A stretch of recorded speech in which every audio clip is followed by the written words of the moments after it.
Prvi auto-tuning show održan je ovog vikenda u Majdanpeku i okupio je preko 40 učesnika iz zemlje i inostranstva koji su se nadmetali u German stylu, nacionalnoj klasi, beginner, extreme i još nekoliko disciplina.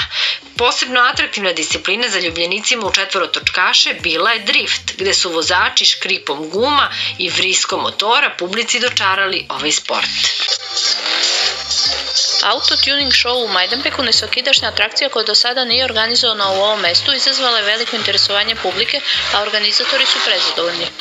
Takmičari su nam došli bukvalno iz cele Srbije, koliko ja vidim po tablicama, i došli su nam prijatelji iz Bugarske da izlože svoje trkačke automobile koji su napravljeni za drift i za reli.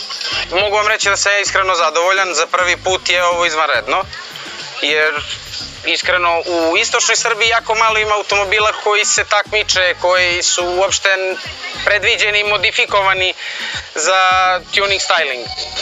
Publika je oduševljena ovom nesvakidašnjom izložbom automobila. Prelepo je. Srećan sam što u Majdanpeku može da bude auto skup. Drago mi je što mogu da vidim ovako automobile, izložbu. I nisam u prilici da stalno vidim ovo. Volim dosta automobile, dobro što su doveli nešto novo u Majdanpek i najviše mi se sviđa BMW. Autoskupovi za ljubitelje brzine prilika su da upoznaju nove atraktivne staze i da steknu novo iskustvo. Prijetno smo iznenađeni brojem vozila koje je danas prisutan na ovom prostoru. Jako lep ambijent i uvek je lepo kad je u prirodi jedno druženje, okupljanje. Veliki broj takmičarskih automobila u prelepom ambijentu Rajkove pećine sudijama je zadavao muke oko donošenja odluke za najuspešnije takmičare. Bilo je teško, dosta lepih automobila, ali organizator je spremio puno pehara i puno klasa, tako da će biti sve kako treba. Stvarno smo zadovoljni, dobra je konkurencija, dobar odziv ljudi, kvalitetnih vozila. Ja sam sad prvi put se takmičim za tako nešto i tako da utisci su sjajni stvarno. Pa bila jaka konkurencija, a vi dobre, borimo se do kraja.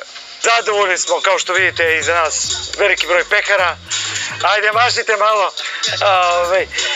Organizator se potrudio, možda je trebalo više automobila, ali za prvi put više nego očekovan. Na prvom auto-tuning showu dodeljene su i nagrade za najlepši auto, najjači auspuh i najbolju felnu, a organizator je Playing Cars Family Majdanpek.